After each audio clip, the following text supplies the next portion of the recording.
Tom Rob-Smith's first novel 5 years ago was an instant hit. Child 44 was a detective thriller set in Stalin's Russia. It spawned 2 sequels and it's currently being filmed. His latest book, The Farm, is rather different. It's a literary thriller set in Sweden and, among other things, it's about madness, fairy stories and the corrosive effects of secrecy. Tom Rob-Smith, who also writes television scripts and film screenplays, is himself half Swedish. And there's more than a touch of autobiography about The Farm.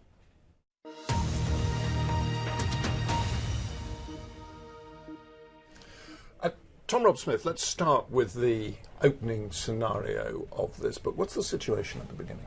Yeah, the main character, Daniel, lives in London. His parents have retired to Sweden. His mum's Swedish, his dad's English. They've retired to a farm in the middle of nowhere. And everything seems to be very happy, and Daniel is oblivious to everything going on. When he gets a call from his father saying his mum has been institutionalised, she's in an asylum, she's mad, he needs to fly out immediately, which he then sets about doing. And on the way to the airport, he then gets a call, which he thinks is from his father, it turns out to be from his mother. And his mother has left the hospital. She convinced the doctors that she's fine.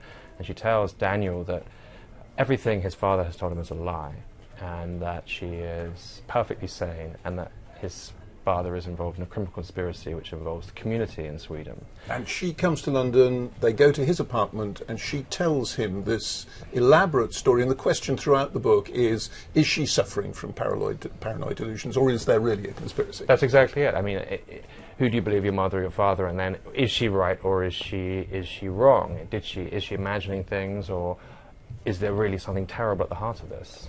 Your publishers are calling this a literary thriller, and it is a thriller. There's a kind of a narrative thread, we're trying to get at the truth. But it's also very literary in several ways. One is that we have not one but 2 unreliable narrators, the things beloved of literary novelists. The mother, who tells much of the story, is clearly potentially an unreliable narrator, but so too is the son, Daniel, who narrates the sort of overarching structure of the book. Yeah, there are 2 first-person narratives in it. You've got the 2 voices. And in a sense, Daniel's first-person narrative is a traditional first-person narrative, someone talking about things that are happening. And the mother's is raw speech being directed right at the son, as we're talking right now. It's meant to really capture the immediacy of first-person. Very different, I think, to Daniel's first-person. But I actually think it's impossible to write any first-person that doesn't deal with the question of reliability. I just think it's impossible to put down this voice and not try to work out what's behind the voice, where the cracks are, what the voice is missing, what the voice hasn't. I mean, I just think that question has to be answered for any first person. And very obviously, Daniel, as we discover, there are things about his upbringing, his parents and so on, that he was never told, that he never understood. Yeah, I love that about this story, is that in a sense, when the mother comes to him, he's really not just unsure whether she's mad or not, he's just unsure of her character. He realizes there's so much he doesn't know about her. There's so much he doesn't know about his father. And there's, in a sense, this sort of cultivated ignorance about your parents. And I love that idea of growing up, but then, and having spent so much time with these people, but never asked some really fundamental questions about where they came from, the things they've experienced, the darkness in them, as well as the happiness. Your publishers obviously have a lot of faith in this book. They've spent money on great big advertising posters. I saw one on the tube this morning on the way in. And there's also a very elaborate cinema-style trailer, which I think all your publishers have contributed to, and which you yourself, because you know people in the television business, undertook to produce. Everything your father told you is a lie.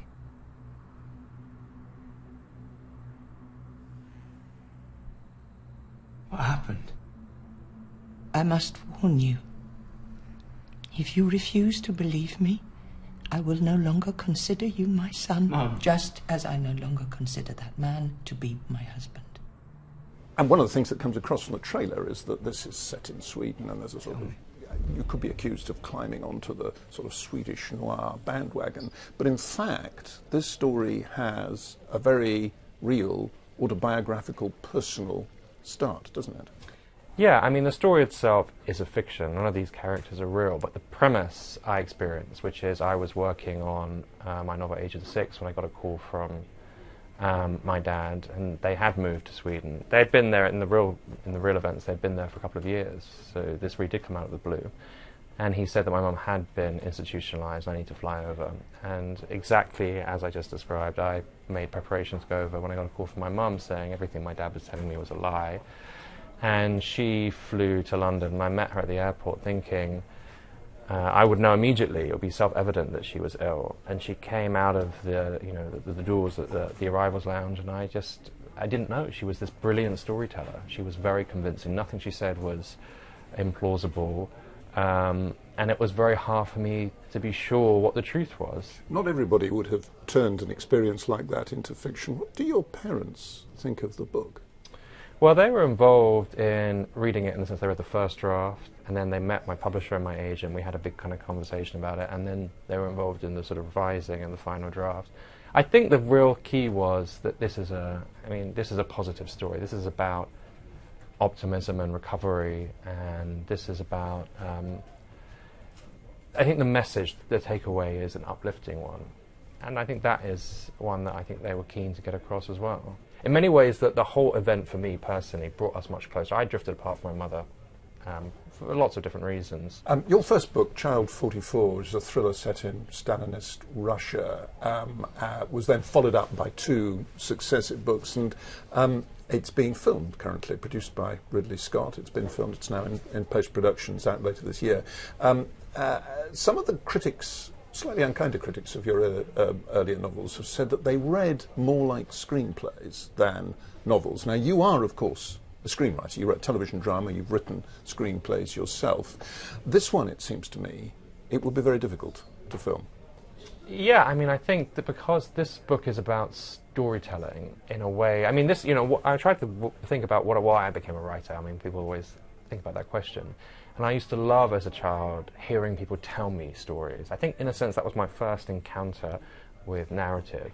And so this story, in a sense, goes back to that. This is a mother talking to a son in the same position that we are right now and trying to convince them of something which is exciting and scary and all these different things. And so in a sense, I was going back to that very sort of, that sort of instinct with my storytelling.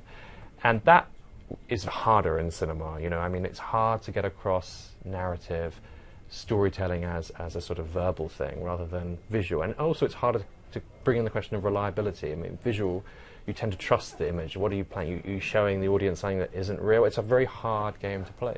Having said that, it has been optioned for movie. I think it's a great part for an actress. So I think it will be a difficult adaptation, but we'll see whether it hits the big screen or not. Tom Rob Smith, thank you very much indeed. Thank you.